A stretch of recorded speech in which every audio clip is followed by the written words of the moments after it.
nafsin di dunia walaupun di lupa.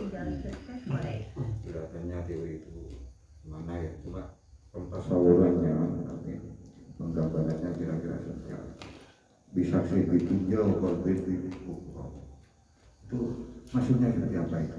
Maksudnya kira-kira seperti apa? Begitu Pak, kira-kira saya tampilnya. Yang maksudnya Ustaz Zainal itu bisa sin di dunia, jisimnya di dunia, wakul fil ubat, sementara hatinya di akhirat. Ini kira-kira prakteknya bagaimana dalam kehidupan kita sehari-hari. Monggo.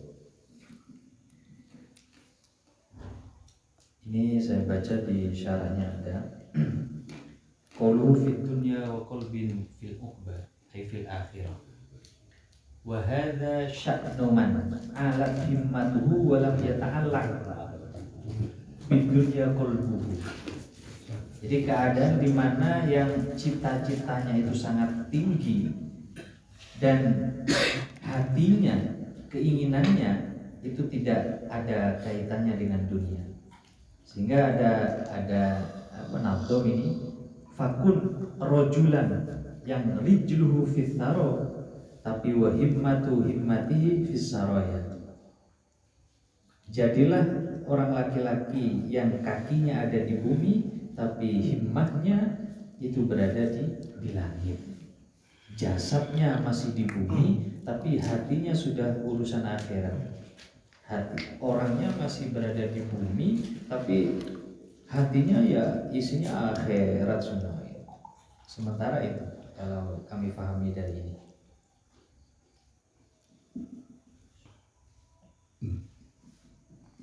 Ya maksudnya gini, maksudnya hatinya di akhirat itu maksudnya seperti apa gitu. Jadi orientasinya akhirat, maksudnya itu akhiratnya semacam apa itu maksudnya apakah surga apa gitu ya. Pokoknya akhirat jadi apakah seperti apa nah, maksudnya itu wakul buhu di akhirat ya Allah di akhirat maksudnya itu seperti apa maksudnya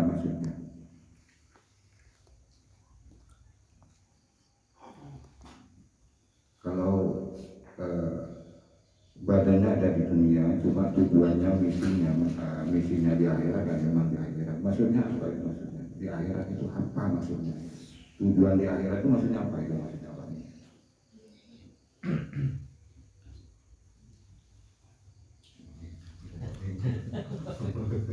Mengkulo nyompol dan tengah. Contoh lagi misalnya gulunya kan kudun. Dunia kayak teguh, tapi kalau tak terpengaruh, tak terpesona sekali gitu. Tapi dunia kayak teguh, dan mungkin gambarnya sederhana ketika ini. Jasetah bergelimang harta, tapi tak ngefek ke hati ini kan. Kan ada apa dunia, mungkin begitu. Tipisi kepada itunya, tapi pikirnya pada akhirat. Contoh simpelnya mungkin begitulah. Ya monggo apa bisa diterima apapun tenek cuma begitu. Pertanyaannya Bang Ide ya, pertanyaan kasih. Pertanyaan yang maksud ada akhirat ya akhirat. Paham udah. Maksud dan mon contoh lagi bisa terima bareng akal ban masuk akal. Iki nekutunya tapi tak terpengaruh ke dunia neka.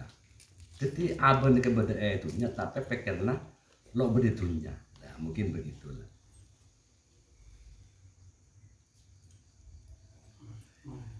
Sebenarnya kan barang abstrak tak bisa di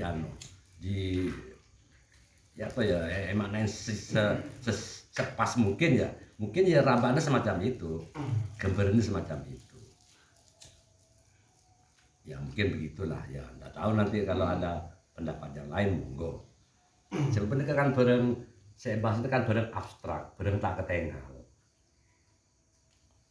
Urusan apa? Bergulukan sampean kita ngalamin semacam itu, ibadah itunya. Dan itunya nyata. Mungkin begitu.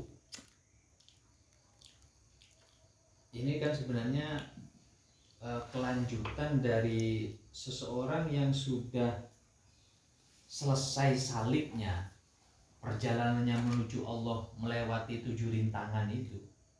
Bukan kerasa melewati 7 rintangan ini artinya dia sudah selesai melewati rintangan ini, maka dia faidah huwa bimaksudihi wa mubtaghuhu baina yadayhi ini. Dia akan memperoleh tujuannya, salibnya tadi itu. Dia akan memperoleh apa yang dia cari itu. Nah, ketika sudah memperoleh itu, maka dia salah satunya, dia walaupun ada di dunia, tetapi saja tak ada dunia itu. Di dirinya itu kayak gak ada. Adanya akhirat terus. Kayak tadi saya takziah ke salah satu yang kemarin wafat. Itu setiap harinya itu hanya 3 katanya. Jadi kalau tidak wudhu ya sholat adzan katanya. Sampai karena umurnya 97 ya. Jadi 10 menit adzan lagi Pak. 10 menit adzan lagi. Jadi akhirnya sama anaknya dijegletkan Pak. Speakernya musolanya kan di depannya ada musola. Saking terlalu cepat mungkin. Terlalu cepat adzan mungkin. Jadi minta diazab 10 menit ini sampai jam zuhur, asar terus adzan boleh. Kadang jam 11 adzan, jam 9 adzan. Juga tahu itu apakah itu mungkin sudah terlalu tua atau memang sudah gak ada dunia di dirinya. Yang penting di sini salah satunya kata ya malal kholqoh sama. Dia sudah bosan dengan makhluk. Dia sudah wa yastagfir dunya, sudah jijik dengan dunia. Dia sudah wa yahinna ilal mauti, sudah merindukan kematian. Di dirinya sudah gak ada dunia ini. Jasadnya fid dunya tapi wa qalbin fil uqba. Memang jasadnya di dunia tapi hatinya sudah isinya akhirat, terkait dengan akhirat apapun bentuknya itu. Ya, saya boleh kasih gambaran Pak. Ini kemarin kan ada dalam kitab Ihya di 1 itu tentang Fifat Ihya'il Lail, dalam keutamaan menghidupkan malam. Jadi ada para sahabat itu selesai pulang, selesai setelah perang zaman Nabi. Jadi seorang istri itu kan mempersiapkan tempat tidurnya, jadi berdandan biar cantik supaya sang suami pulang dalam keadaan senang gitu. Terus si suaminya tadi saya perang nggak langsung ke rumah, malah ke masjid sholat sampai subuh. Nah istri nunggu balik ke rumah kan omel, ini kenapa dari tadi saya tunggu nggak datang. Terus jawaban si suami apa? Aku nggak memikirkan istriku lagi gitu. Karena jiwaku udah terpaut ke akhirat, sehingga pada waktu sholat aku hanya memikirkan bidadari. Nah itu maksudnya, cuman jiwanya ada di dunia tapi hatinya dari akhirat. Sampai istrinya nunggu di rumah aja biarkan. Mungkin itu Pak maksudnya. Enggak, maksud saya itu kan pertanyaannya Pak Sena iya. untuk akhirat itu apa? Iling akhirat karena takut ke Iya. neraka apa? Maksudnya Iya, begitu itu kan sama surga. maksudnya kan nggak mesti akhirat itu kan ada namanya mahsyar, ada namanya surga, ada namanya neraka. Jadi apapun yang akhirat itu setelah kematian itu tidak dimakan akhirat Pak. Jadi ketika kita mengingat itu, makanya tadi deman, suka dalam menunggu kematian itu termasuk ingat akhirat. Makanya dalam kata tadi wa qalbin fil uqbah, hatinya terpaut dalam akhirat, itu nggak mesti surga aja.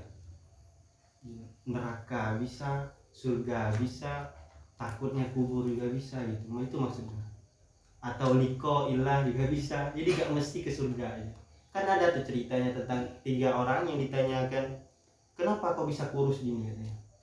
Karena saya takut Allah katanya. Karena saya takut neraka katanya. Nah kan ketika takut neraka itu kan juga termasuk waqal bin fil uqbah. Terus tanya lagi yang agak lebih kurus dari dia, kenapa kau kurus? Karena saya merindukan surga. Jadi kan waqal bin fil uqbah. Terus ada lagi yang lebih kurus daripada itu, kenapa kau lebih kurus daripada mereka berdua? Karena ahabbu liqa illah katanya. Karena aku cinta atau sangat merindukan untuk berjumpa dengan Allah. Itu kan waqal bin fil uqbah gitu. Hanya apa namanya tadi bisyaksin fid dunya tapi kolbinnya fil ukhbah. Mungkin itu Pak.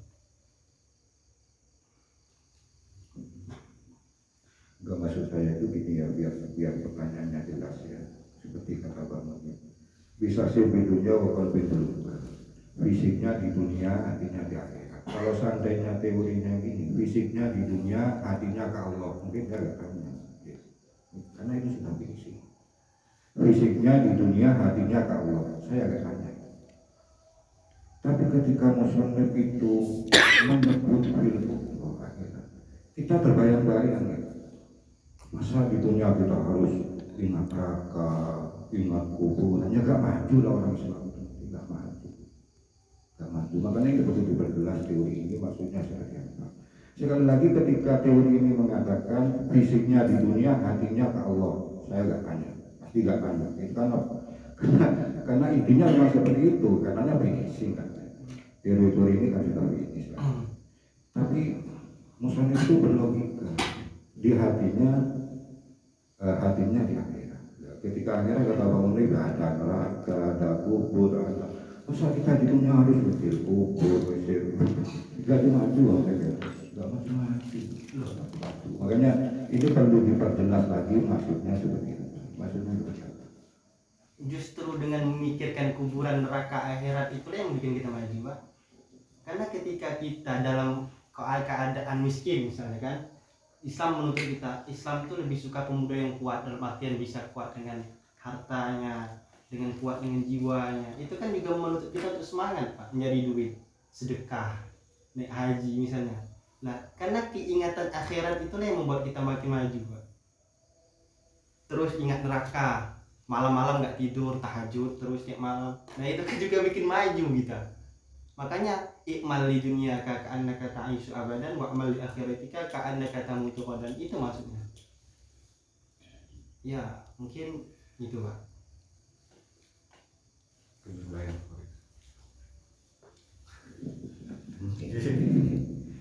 Ini menarik ya. Jadi menurut Ustaz Said kali ini mu'alif ini kira-kira logika apa ya, kira-kira yang menjadi obsesinya untuk tentang akhirat itu. Kalau misalnya dikoyiti ingat Allah, dzikrillah ta'ala, tidak mungkin taslim tidak muncul iskal ya. Karena akhirat karena pakai kalimat ubah akhirat, maka apa namanya timbul presentasi yang lain mungkin dari bahasa Islam.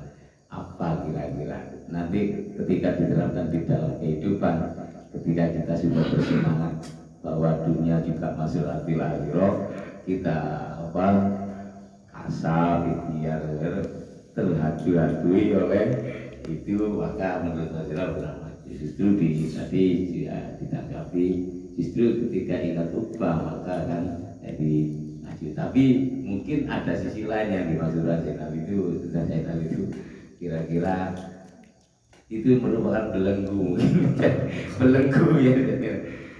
Mengatasi ini pripun, monggo yang lain kalau mau menanggapi Ustaz Rohim, monggo Ustaz Amin monggo. Ya kalau lihat teksnya ya ini kan malah lebih umum itu sehingga bisa memasukkan yang lain yang nuansanya ubah atau nuansanya akhirat. Karena banyak yang orang hidup di dunia itu sama sekali tidak ada di hatinya akhirat. Jadi ya isinya dunia terus sih. Lah ini kalau sudah nyampe ke tingkatan ini, dia memang masih hidup di dunia, tapi yang ada di hatinya sudah urusan akhirat. Bukan hanya Allah, berbagai macam ubah pokoknya. Sehingga kalau nanti pakai bahasa Allah, sehingga kalau seumpama ibadah takut akhirat, takut neraka seumpama, atau dia ibadah ingin surga, ini tidak masuk nanti. Ya, kalau ubah ini lebih umum sehingga ingat Allah pun juga bisa. Berarti sesuai Pak dengan pendapat Pak Hadi. Ya. Jadi agak lebih universal lah bahasanya ini. Tetapi ya Ada tantangan lagi nanti, ada akobah lagi. ya tidak. Nah, akhirat itu kan perlu dianu lagi kan. Dan ini orang yang salib menuju Allah, tapi orangnya masih di dunia. Ya, kebanyakan orang itu kan hidup di dunia kan mikirin dunia, bahkan kadang nyari dunia, Pak. Padahal sudah hidup di dunia, mencari dunia. Rumah saya di mana? Anda itu di rumah. Kok mencari rumah? Menurut saya ini lebih pas lah, musonef dengan bahasa ini lebih pas. Karena bisa sinfid dunya, ya bandingannya otomatis wa qalbin fil ubbah. Jasadnya di dunia, hatinya di akhirat. Ya, maksud saya kan gini Pak, ketika fisiknya di dunia, hatinya di akhirat. Berarti akhirat itu kan macam-macam ya. Ada surga, ada neraka, dan seterusnya. Maka nanti itu ada akobah lagi, ada tantangan lagi. Soalnya ujung-ujungnya itu kan kita ke Allah. Ya mungkin kalau kita kata Bang Munir, ketika kita sholat untuk masuk surga, ya sah-sah saja. Cuma itu ada akobah, harus ditentangi sehingga kita sholat atau kepada Allah itu tidak untuk surga. Berarti untuk langsung untuk Allah. Makanya ketika musonef ini mengatakan fisiknya di dunia, hatinya di akhirat, dan nanti ada akobah lagi. Padahal ini sudah finishing kata musonef lah. Mati kata finishing. Seharusnya hatinya fisiknya di dunia, hatinya ke Allah itu baru betul-betul finishing. Tapi ketika ukbah itu harus ada tantangan, harus ada yang diperangi. Sekarang orang melakukan sesuatu untuk surga, berarti harus ada penentang lagi di mana dia tidak untuk surga. Itu mungkin ada penjelasan yang seperti apa kok musonef menggunakan kata ukbah.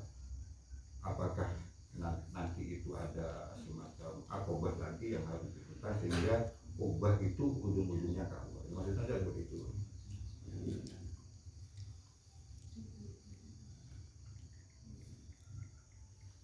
Seseorang sholat dengan tujuan biar tidak masuk surga, biar tidak masuk neraka, itu sah. Cuma harus itu ada diperangi lagi. Berarti ada akobah lagi di mana kita sholat tidak takut neraka. Tingkatan apa ya? Tingkatan ketika kita ibadah hanya untuk Allah itu the next level bahasanya, tingkat paling tinggi, Pak. Tapi kan Imam ini Musoni itu kan mengarang ini kan bukan hanya untuk kelas atas, Pak, tapi juga untuk kelas-kelas seperti kita. Makanya beliau membuat kata ukbah, karena semua yang di akhirat itu supaya bisa terpaut dalam hati kita, nggak mesti Allah aja gitu.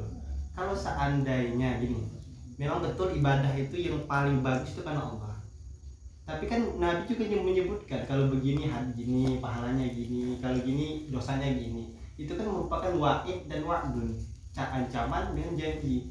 Itu jadi sah-sah aja, jadi nggak mesti ibadah itu ya karena Allah Ta'ala, yang pastinya ya karena Allah. Tapi untuk niat-niat yang lainnya sah-sah aja, Pak. Karena ketika udah karena Allah itu, waduh. Terus kelas Robi'atul Adawiyah ya, karena Robi'ah sendiri kan jalan-jalan bawa obor sama bawa ember. Kenapa kau bawa obor? Saya mau bakar neraka, bakar surga katanya. Sama, mengapa bawa air biar saya nyiram ke neraka? Supaya orang itu beribadah murnikan Allah. Itu kan nggak kuat, Pak. Nggak kuat, nggak semua orang seperti itu, bisa seperti itu, nggak bisa. Ya berarti gini, kata finishingnya Pak Amin itu dicabut kembali. Soalnya Pak Amin itu mengatakan ada beberapa akobah yang harus diperangi, dan ketika akobah itu diperangi, dan ini akobah yang terakhir, maka tujuannya, nah ini finish. Jasadnya di dunia, hatinya di ukbah. Ya itu seakan-akan ini, padahal nggak finish itu kan, nggak finish. Moga Pak Amin sampai mempertanggungjawabkan kata finish tadi. Jadi gini, ini kan sebenarnya kata riya, kata ujub itu malah di depan, di akobah di depan, sudah kita bahas.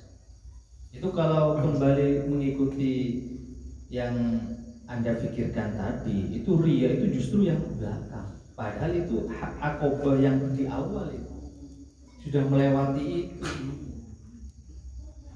Ini justru akobatul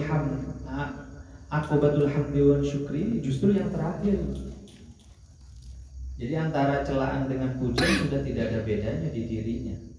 Hilang pada diri itu sudah tingkatan yang terakhir. Ini yang terakhir maksudnya. Iya. Ini yang terakhir. Tantangan yang terakhir untuk salik agar hasolat lahul ibadah. Berarti kalau ini yang terakhir, ya. Iya. Berarti kalau sudah bisa melewati tantangan-tantangan yang ada, maka fisiknya di dunia, hatinya di akhirat. Iya. Itu kan? Iya. Iya. Iya. Kalau difahami nanti Uqbah itu harus Allah turun lagi Pak akobahnya ke nomor 1 apa nomor 2 lagi, padahal sudah melewati ketujuh ini. Berarti setelah melewati ketujuh, Iya, dia akan memperoleh ini. nah, berarti gimana? Maksud saya kan gini ya. Iya, saya paham maksudnya. Ya, paham nggak? Iya, jadi gini kan. Ini kan sudah diurut oleh musonef. Jadi fastaqbalat huhahuna itu sudah melewati itu. Ketika sudah melewati tingkatan sebelumnya, dia akan dihadapkan dengan kondisi ini lagi. Jadi setelah kondisi, kan kalau nggak salah ini akobatul ini yang pertama, ma'rifat kepada Allah itu, mengetahui Allah. Lalu akobatul awari itu banyak. Dan itu salah satunya di sana ada riya, ada ujub, Pak. Berarti riya dengan ujub sudah selesai. Ibadahnya ingin dipandang orang, memuji itu sudah nggak ada. Itu justru akobah yang awal itu. Ini sudah masuk ke akobah yang hamdi dengan syukri, atau bahkan yang terakhir itu tadi sudah selesai semua tantangan atau rintangan saliknya tadi sudah selesai. Makanya pakai bahasa akhirat lebih umum karena sudah selesai, riyanya sudah selesai, wujudnya sudah selesai, apa ridho, apalagi banyak yang sudah kita lupakan semua itu. Buka lagi nih di depan buka lagi soalnya ini lupa.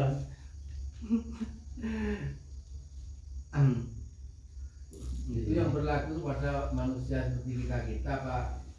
Ya iya Pak, Ya maksudnya apa, orang yang ikut torekot dan sudah tingkat-tingkatan yang anu itu. Kalau udah selesai ya bisa Pak. Ya. Kalau udah selesai semua akobah ya semua bisa. Kasih Estan dan torikoh itu kan hanya Montes satu tes metode. kolbin iki, udah tes kolbin. Sajen sederhana, Pak. Esto sederhana. Kula partai kulit TV iki, misalnya kulit TV. Contohnya dan tuh ini kan beri contoh dua. Kula nego obang sesitung 10.000, sesitung 100.000. Ini kan mun kolbun ini kalau urusan akhirat, pasti dia ambil yang 100. Betulnya masih ada kan ini urusan akhirat ya, ada kan masih di dunia kan. Dia punya uang yang satu 10.000, yang satu 100.000. Lah kalau orang sudah fisiknya apa kolbunnya adalah akhirat, insya Allah ambilnya 100 yang dibuang, yang dikasihkan orang. Ini contoh simpel ini sebetulnya urusan itu antara abang beda akhirat, tapi kolbun beda abang beda dunia, tapi kolbun beda akhirat. Iki wis tes tenan. Lha sampean lulus riya, insya Allah ya wis. Ini kan urusan barang aktif, barang tidak kelihatan, cuman bisa diilmiahkan. Yaitu dengan contoh, kita punya uang 10.000, kita punya uang 100.000. Ayo. Lah, karena kita sudah porsinya ke akhirat, tak mungkin ambil yang 10.000. Mau parley bagi kaki. Nah, itu contohnya ya, orang-orang yang sudah suluknya sudah. Tapi ada Pak. Iya. Ada 100.000. Diambil 10.000 ya 100.000. Barangkali solusi yang Akhirat juga. Lah, iya enggak maksudnya itu tes-tesan Pak, tes-tesan kolbu.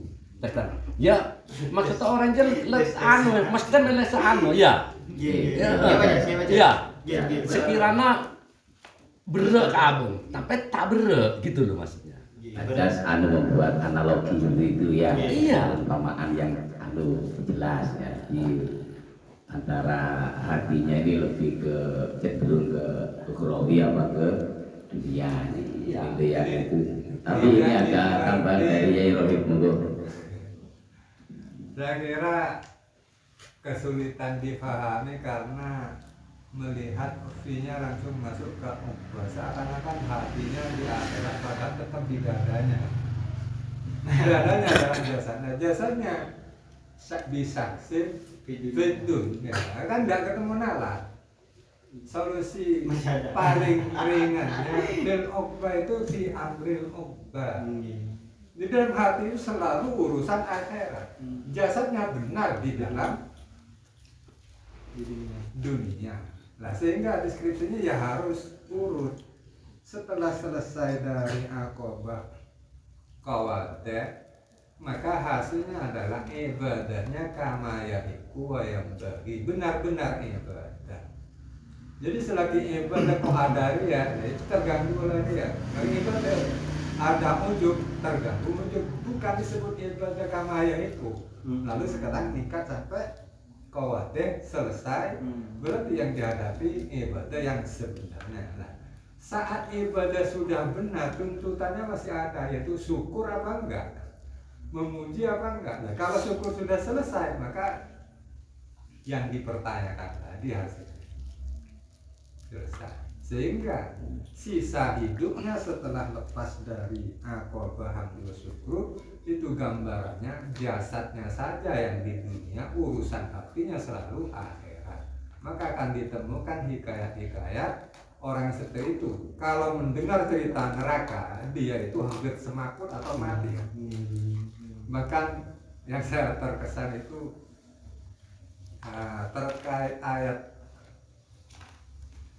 minum apa itu lupa ya. Ya ada penggalan ayat terkait minum di surga itu. Lalu orang yang baca itu terdengar suara air di tenggorokannya, padahal hanya baca ayat. Nah, ini barangkali gambaran hatinya di ubah. Berarti Pak, ubah itu luas kan, akhirat, baik surga, neraka, mahsyar ataupun lainnya gitu Pak. Nah, itu kan isi ubah. Iya, isi ubahnya. Yang ini hati terkait urusan ubah. Ini perlu kata amrun. Iya. Sama. Yang kedua ini Pak, pertanyaan. Iya, iya, jadi Siapa yang nanya Pak? Gak boleh lah. Oh enggak. Kalau yang baca pasti paham nih. Masa yang baca nanya lagi ya? ya, itu yang pertama sudah maupun ya selesai. Kedua juga Ya, sebenarnya bukan bertanya, tapi lebih meyakinkan. Bingung dengan masalah. Banyak kata karomah itu yang kita pahami, yang kita dengar itu kan khorikul adat. Jadi yang tidak seperti biasanya itu karomah. Padahal di sini disebutkan sama sekali itu bukan karomah.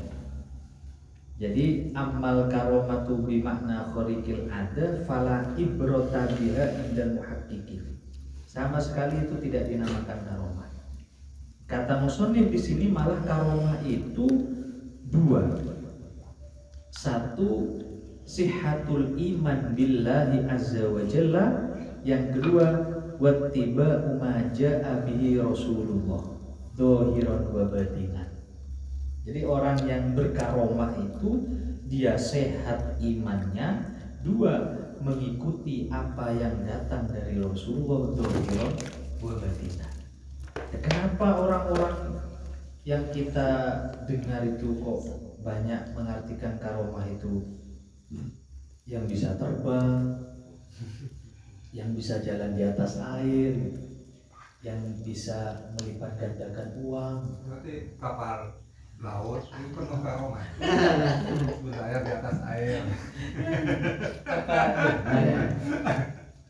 Ustaz Amin ini Pak Amin ini mau tanya atau juga mau mukobalah ya, gitu ya, minta pendapat yang lain tentang bab karomah atau kemuliaan ya. Yang dipahami di masyarakat selama ini adalah kesaktian dan sebagainya, khorikul adat. Namun di situ dijelaskan di sana yaitu apa tadi? sehatnya iman dan selalu ibadah kanjeng Nabi Muhammad gitu ya.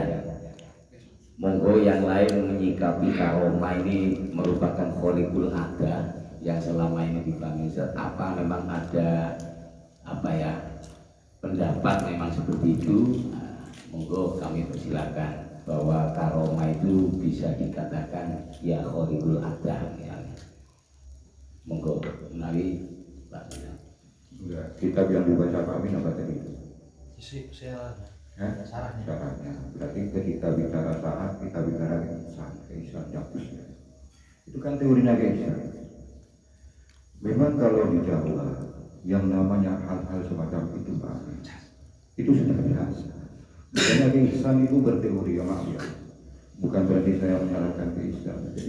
Jadi karya ilmiah itu kan perlu dikaji dan perlu dikritisi. Tapi saya tidak mengkritisi Pak Amin. Jadi memang kalau kita lihat musonde-musonde yang di luar Indonesia itu mengatakan yang namanya karomah itu kejadian yang luar biasa yang terjadi pada seorang ulama atau apa gitu ya. Dan biasanya unsur pita hati itu ada.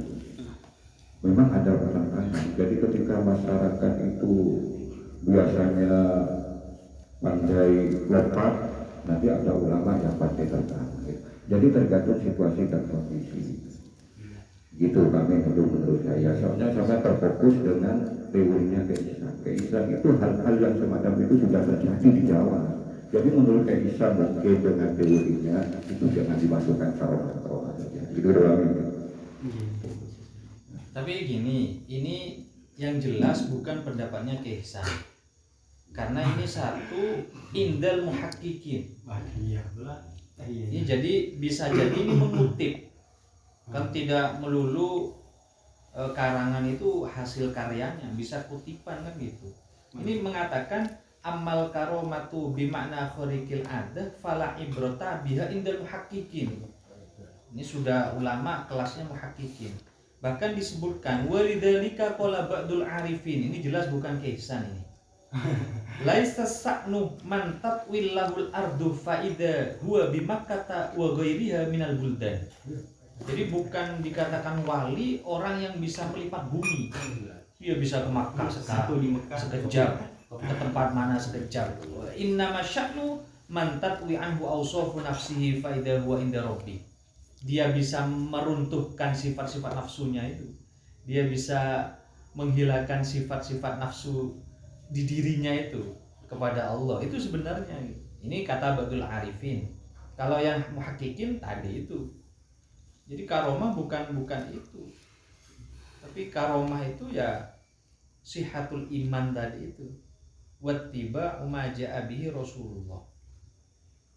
Jangan-jangan itu hanya fiktif belaka gitu. Kalau memang ada dalam kitab tasawuf yang lain, definisi karomah itu adalah khariqul adah, monggo ditampilkan sebagai perbandingan gitu. Kalau dibandingkan dengan mukjizat, kan katanya kalau mukjizat itu punya nabi ya, kalau karomah itu punyanya orang-orang awam yang diberi keistimewaan lah. Kan ya sama, mukjizat itu kan seperti itu, cuma bedanya kalau mukjizat itu punyanya nabi, kalau karomah punyanya wali. Ya katakanlah selain nabi lah. Dan contohnya seperti Nabi Musa ya. Nabi Musa kan tongkatnya bisa jadi ular. Kan itu kan mukjizat. Lah jadi kalau seperti kita misalnya kita bisa berjalan di atas air. Lah itu kan juga hampir-hampir mirip seperti mukjizat kan.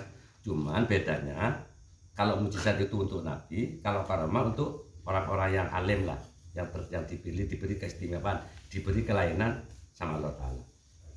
Ya, jadi kita memaknai karomah itu apa? Ya kan begitu. Kalau larinya kepada iman ya memang betul. Memang. Jadi misalnya begini loh karomah itu. Misalnya ada orang yang beli karomah. Dengan karomahnya orang itu, orang yang melihat itu imannya jangan kuat. Mungkin itu yang termasuk karomah. Dengan melihat kelainan, misalnya tadi Pak Carik nih, andi kelainan, andi di luar adab lah.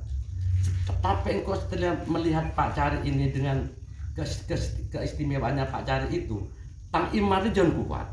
Waduh, berarti Allah lah enggak gejian. Itu mungkin yang dimaksud dengan karma yang benar yang itu. Gini ya, itu apa fiktif? Jadi cerita, oh kalau pohon beringin itu banyak setannya sumpama. Ya jangan-jangan itu gak ada itu sebenarnya. Cuma biar gak ditebang gitu aja. Ini ditakut-takuti kalau pohon beringin sumpama. Soalnya di sini Pak, di sini ada gini keterangannya. Ini kata Abu Yazid, ini sudah wali kutub ini. Qala Abu Yazid qaddasa sirrahu law anna rajulan basato musallahu alal ma. Ada laki-laki membeber sejadahnya di atas air. Wa tarabba'a fil hawa, lalu dia bisa terbang, bisa sila di fala taghtarru bihi. Jangan terbujuk dengan itu. Hatta tantadiru kaifa tajidunahu fil amri wan nahi. Sampai Anda melihat bagaimana dia amar ma'ruf dan nahi mungkar. Coba. Berarti kan yang dilihat dia amar ma'ruf nahi mungkar tidak. Kalau hanya melihat dia bisa terbang atau di atas air, fala taghtarru bihi. Ini kata Abu Yazid. Jangan tertipu dengan itu. Tapi kalau orang yang melihat itu dia mengagungkan kebebasan Allah, kan dia sudah benar karomanya. Berarti dia kan kebujuk, Pak. Enggak, maksud saya Oh ya tidak terpucuk. Seperti halnya seperti kita misalnya contohnya kisah Nabi Musa ya. Nabi Musa contoh diolah. Kan orang-orang yang melihat itu dia akhirnya kan bertauhid. Termasuk orang-orang yang lawan-lawannya Nabi Musa itu. Ya, contohnya seperti itu gambarnya, cuman bedanya kalau mujizat itu untuk Nabi, kalau karamah untuk orang-orang seperti orang-orang awam yang alim lah, yang dipilih oleh Allah Ta'ala. Mungkin begitu. Ini dilanjutkan di sini tambah gini, Pak. Asyaitonu yamurru fi lahdati minal masyriqi wal maghrib. Setan itu bisa katakanlah kalau di sini ke Aceh semua, lalu kemana, ke Jakarta semua. Ini sekejap saja bisa ini. Nanti akan terkagum-kagum ke setan. Loh, enggak, maksudnya enggak tergantung ke situnya, Pak Amin. Kagumnya itu dengan dia itu imannya bertambah begitu loh. Lah ya dengan melihat keistimewaannya orang itu. Ilah orang itu cuma dilihat tambah gelak ruang. Tak tetilan iman, nah ya mungkin karomanya tidak benar. enggak, maksud saya begini. Jadi Pak Amin itu ya koreksi ya, kalau membaca ibarat itu ya harus ada titik tekannya, jadi titik tekan dan suasana gitu saja. Tapi yang jelas kalau saya amati yang dibaca Sabtan itu ada titik tekan di situ yang merupakan nanti kesimpulan, yaitu ketika kejadian luar biasa yang terjadi pada seseorang. Jangan langsung ketujuh, kecuali orang itu orang yang memerintahkan perkara yang baik dan mencegah perkara yang jelek. Otomatis di situ ada dua kesimpulan. Ketika ada kejadian yang luar biasa yang terjadi pada orang soleh, itu namanya karomah. Tapi kalau tidak terjadi kepada orang soleh bisa sihir dan seterusnya, gitu ya. Jadi ibarat itu sebenarnya sama Pak Amin, jadi tekannya itu nggak dibaca gitu saja, makanya kita bingung. Itu kalau kembali ke yang depan tadi itu memang gitu ya. Jadi dalam seorang ulama ketika mengarang sebuah kitab dimanapun berada, seingat saya itu pasti luang lingkup dia itu hidup itu pasti berpengaruh. Contohnya Islam ketika membuat logika seperti itu ya karena memang prakteknya di Pulau Jawa hal-hal semacam itu sudah biasa. Jadi tidak perlu ditonjol-tonjolkan lagi. Orang Jawa itu biasa terbang, biasa gini. Akhirnya Islam tidak tertarik untuk memasukkan itu dalam tanda kutip. Ya. Tapi di daerah-daerah lain itu ulama itu memasukkan, gitu ya. Ya tergantung lah. Coba saya baca ya, coba saya baca. Imam Nawawi itu walaupun hidup di Mekah, teori-teorinya itu masih ke Jawa-Jawa atau asal teliti. Ya pokoknya menurut saya kan gini ya, kejadian yang luar biasa yang terjadi pada orang soleh itu yang namanya karomah. Contohnya ada orang mengarang kitab seperti Tafsir Jalalain itu 40 hari, coba bayangkan, nulisnya saja kita nggak bisa kan gitu ya. Kita menulis Al-Quran, jangan sekarang menulis Al-Quran 40 hari itu jelas nggak mungkin kelihatannya kalau singkatan kita. Tapi pengarangnya Tafsir Jalalain itu ngarang dan nulis itu 40 hari. Itu kalau bukan kalau apa? Itu kejadian yang luar biasa yang terjadi pada seorang yang baik seperti pengarang tafsir, dan itu karomah. Karomah itu menurut saya itu karomah. Itu ya, sedikit seperti itu mungkin ya. Mungkin dari bawah ya.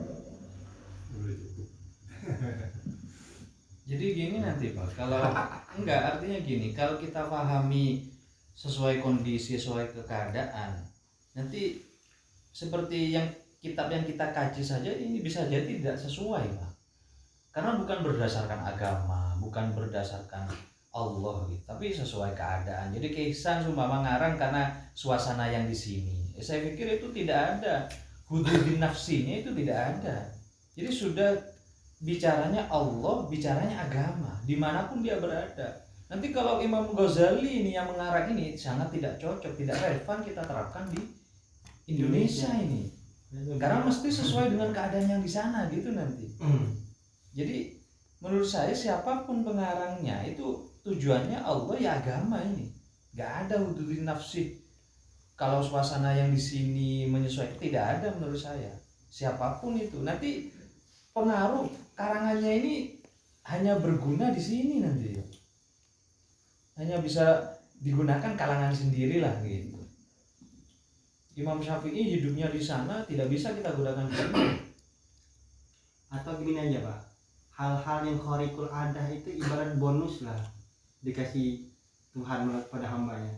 Karena dia udah amar mungkar, ketika dia bisa melakukan hal ini itu udah merupakan bonus Pak. Jadi kita jangan tertipu bukan itunya, tapi karena taatnya itu, bisa nggak gitu? Saya gini, bukan berarti saya tidak mau dengan yang khariqul adah, bukan. Tetapi banyak yang mau, kalau itu bisa terbang dia langsung dianggap wali. Ya, itu kan orangnya yang salah berarti Pak. Lah iya, karena mungkin hanya karomah itu hanya khariqul adah gitu. Tetapi tidak pernah mengartikan orang yang amar ma'ruf nahi mungkarnya dijaga, jangan-jangan itu yang ahli karomah sebenarnya loh, gitu loh maksud saya. Jadi pemahamannya orang-orang kan hanya pokoknya ini yang bisa terbang, pokoknya ini yang bisa, bukan menghilangkan lalu dia amar ma'ruf nahi mungkar lalu dia punya kelebihan apa, bukan itu. Jadi intinya itu ingin meluruskan pemahaman orang-orang yang salah terhadap karomah gitu kan Pak. Iya. Karena masyarakat ini terlalu sempit memahami karomah ya. Bukan gini loh Kak. Karomah itu intinya. Ya. Karomah itu intinya. Jangan dari Orang itu pokoknya pun orang yang di karomah, pas orang yang melihat bersangkutan itu iman dan jon kuat, ya itu memang karomah. Tapi mau beda orang yang di karomah yang karoken banyak tamunya, yang abdi pese salim, itu bukan karomah. Tapi mau orang yang kelola karena karomah, orang-orang di sekitarnya imannya jon bagus, ibadahnya karena dia melihat kekaromahnya seseorang itu, orang soleh itu, gitu loh. Enggak maksudnya kita baca ya, coba ya. Iya. Karomah itu saya tetap mempertahankan kaul yang pertama, amrun khaliqun bil adat, perkara yang memang tidak seperti biasanya.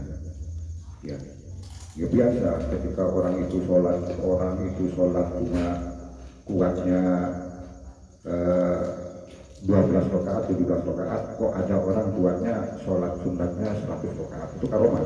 Karena dia menggunakan sesuatu yang tidak biasa digunakan oleh orang awam. Orang umumnya tidak seperti itu.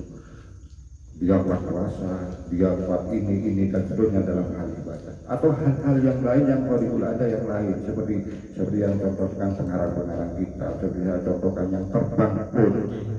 Kalau itu dilakukan oleh orang soleh itu termasuk karomah. Jadi tetap ya kejadian yang luar biasa yang tidak umum yang dilakukan oleh orang soleh. Itu saya tetap mempertahankan itu. Ya mungkin kayak Ihsan tidak tertarik dengan hal terbang-terbang itu kan dari sini. Itu diri saja. Jadi ibarat itu yang mungkin perlu dikaji ulang, diambil titik tengahnya. Kan sah-sah aja ya. Yang tidak bisa diangkat kan hadis dan Al-Quran. Kalau yang macam ini kan bisa kita tempor-temporkan kan bisa. Dikritiki pun boleh itu kalau kita. Makanya buat Denal. Makanya carilah istiqomah dulu, jangan cari karomah. Kan ada kata-kata seperti itu. Berarti orang yang punya karomah itu mungkin orang itu punya amalan yang istiqomah. Iya bisa jadi kayak itu. Kan Jangan ada cari karomah. kan yang maksud karomah itu kan apa kelainan kan, kelainan. Kelebihan, Pak. Kelebihan. Dan biar tidak orang soleh pun juga ada yang punya kelebihan. Tapi Lain, Pak. alhamdulillah. Lain itu. Iya, makanya bukan setiap karomah ada orang namanya. setelah dia mempunyai kelebihan, orang yang di sekitarnya tuh lo jangan kenjon takok. Itu bukan karomah. Itu memang kenyataannya begitu. Andi kelainan lo pada yang lain. Cuma orang di sekeliling itu lo jangan derma, lo jangan takwa, lo jangan kenjon takok. Lah itu Ya tingkat bukan pengaruhnya itu. apa? Dan Orang itu apa iya. orang istiqomah, apa orang memang amalan dukun?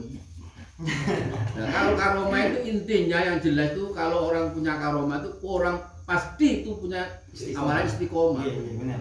Makanya carilah istiqomah dulu, jangan cari karomah. Baru nanti muncul karomah dengan sendirinya. Ya berarti Masuk Pak. al istiqomah itu khairun min alfi karomah, itu yang mungkin yang dimaksud Pak Yakin ya. Cas juga sama benar juga Pak Cas, ketika itu bisa mengefekkan hamba untuk berbuat semakin Tapi kuat kan iman, yaitu bagi karomah. pendengaran kita sekali mendengar kata karomah itu dikonotasikan kepada kesaktian. Kesaktian. Makanya tadi Pak Amin ini tujuannya itu apa namanya, menyeimbangkan itu. Nah, saya kira sudah saling melengkapi dan sudah semua Pak Wim ini sudah. Yang pertama munculnya istilah itu karena dibahas secara syar'i ada mukjizat. Lalu definisinya abdul farikun lil ada yang keluarnya dari aidir rusul. Nah kalau sesuatu itu munculnya bukan dari rusul, maka itu akan ada perpecahan. Kalau munculnya dari wali Allah, artinya muhiddin ya, tapi bukan Habib ya. Nah itu disebut karomah. Nah kalau munculnya dari sekedar orang mukmin yang soleh, nah itu namanya nah tinggal gitu. Nama itu karomah. Dan statusnya adalah mungkinan itu bagi semua sifat Allah. Ini tidak ada yang aneh. Iya. Seperti Kalau munculnya dari ya. orang fasik atau orang kafir, namanya Istidroj. ihanah. Oh apa? Ihanah. Yang dicontohkan dari Mutanabi mengobati orang apa namanya kece sebelah, diobati justru lengkap kece kedua. Iya. Saya melihat kisahnya Yazid Al-Bustami itu ya, kan pernah itu dua wali, yang satu itu senangannya di tempat-tempat orang maksiat itu ya, sudah dan lain sebagainya. Setelah itu Yazid Al-Bustami asom jenin korek, semoga kita masuk Islam kok bener wali. Lah tapi setelah orang-orang yang melihat Yazid Al-Bustami, dia memang betul-betul masuk Islam ya, itu mungkin karomah itu semacam itu. Saya kira cukup lah. Iya. Ya, yang dipahami selama ini karomah adalah keramat, adalah kemuliaan ya, kemuliaan. Dan saya kira cukup pilih tisor ya, karena sudah sangat panjang pembahasannya. Kalau monggo yang mungkin yang lain sudah cukup mungkin Ustaz. Bagi waktu. Alhamdulillah. Ada sahabat tak. Alhamdulillah.